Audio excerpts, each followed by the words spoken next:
Hey yo, what is up? We are back again with some Supertest news, some fresh news for you guys. And what we have here is two tanks released into Supertest. One of them is the ST62 Tier 9 light tank with an auto reloading magazine.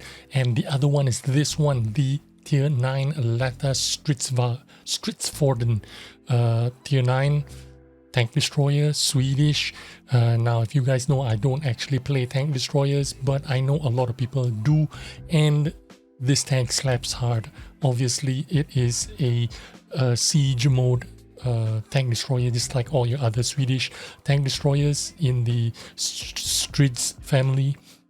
420 damage on this thing with 290 290 penetration on standard shells, which I think is APCR, and the premium shells of 330 penetration with heat. Now this tank has already been a couple of days in Supertest, but in some of the channels they are reporting some changes in the mechanics or the stats. In fact, in some of the English publications, they're reporting 0.40 dispersion with 0.35 dispersion in siege mode. But the latest news that I got, which is from yesterday, 7th of January, the latest news is it's probably been buffed to 0.39 dispersion and 0.34 in siege mode. So this is a slight buff, or either a slight buff or a misprint or misunderstanding in the English speaking channels. But what we do have here is a tank destroyer with a reload time of 12 seconds in non-siege mode, 8.5 seconds in siege mode, aim time 3 seconds in non-siege mode, and 2 seconds in siege mode. Although I don't know when you would find the time you would actually fire when you are not in siege mode. Perhaps when you're bum rushing and you're trying to finish off the last tank, you might do that without switching into siege mode. But you know, 90% of the time you're going to be in siege mode to activate the better accuracy, better reload time, the better aim time that the Stridsfordon has to offer. Now, of course, this is a tier 9 tank. As with all other tier 9 tanks, this is some kind of they might call it a premium, quote-unquote premium tank right now, but as soon as it goes into the live servers, they're gonna switch it out and call it some kind of reward tank. It obviously is going to be some kind of reward tank that you're going to have to either grind for it or exchange tokens for it. It could be a battle pass tank or battle pass tank, or it could be any number of things they could use it for. It's definitely some kind of reward token / tank, and this is what we have for you. The gun depression on this tank as well is 10 degrees of gun depression and 12 degrees when you are in non-siege mode. But when you are in siege mode, it is 14 degrees of depression, 17 degrees of elevation. So a bit of improvement there when you are in siege mode. Obviously in siege mode, this tank is made for siege mode. You have to activate it and sit in a bush and double bush and fire your stock APCR rounds with 1350 meters per second shell velocity, and your heat rounds at 1100 meters per second shell velocity. This thing is all about camo, is all about hiding in the bush. It's all about working with your medium tanks or light tanks that can spot for you.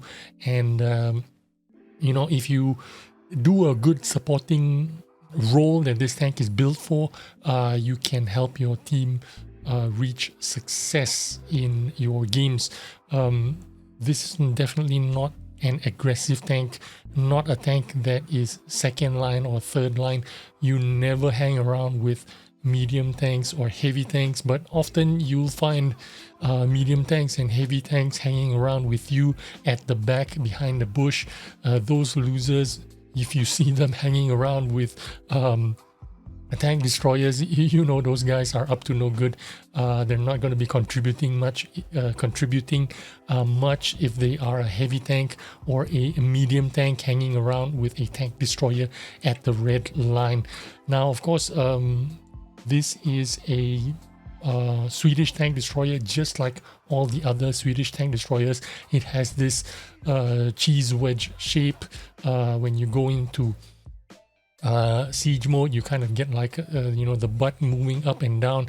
It is a pretty cool mechanic. I'm surprised that they did not add the new mechanics into the tank, you know, like the 3D skins that they have for the tier 10, where you have the antennas rotating, or you know, radar rotating at the back. The new 3D mechanics or 3D dynamics that they have with the new 3D skins. I'm hoping that they implement those kinds of things more and more. Maybe some jiggle mechanics. Maybe you can see the accessories on the tank, like the shovels, the smoke guns, or the auxiliary machine gun, or the commander's hatch, you know, jiggling and flapping around. That could be quite interesting visually, because it looks like they've been moving into this direction with all the new 3D styles that have been coming out. They're adding a little bit of you know, movement dynamics, you might call it. Maybe they might make the road wheels activate independent of each other, you know, making it jiggle around, making it look a lot more realistic. But anyway, this is it, the Latta Stridsfordon tier 9 tank destroyer. If you notice that this tank destroyer only has 380 horsepower, very low horsepower. This tank has to be super light, because it has a power to weight ratio of 19, which means on travel mode this tank is going to be pretty fast. It's going to be pretty agile, pretty mobile. When you are running or shooting and scooting, switching flanks, going from position A to position B, it's going to have a very high power to weight ratio, and getting up to that top speed of 60 kilometers an hour forward and 40 in reverse, it's going to be a breeze. It's going to be really quick. Of course, in siege mode it is super slow, only 20 kilometers forward and 20 in reverse, but this thing is all about siege. And once you have fired, or you are in danger, or you need to find a better position, that's when you get out of siege mode and go into travel mode and switch flanks or move to the next bush. But again, this being a tier 9 tank destroyer, this means it has very high penetration on its standard APCR shells, which are super amazing. Stock APCR shells with 1350 meters per second and 290 penetration. This means you can fire through bushes, fire through objects, and still make 290 penetration with 420 alpha. This is going to be an amazing tank for those of you who like tank destroyers, especially the Swedish kind. I hope you took some useful information about this new and upcoming tank that is in Supertest right now, and I will see you on the next video. Bye.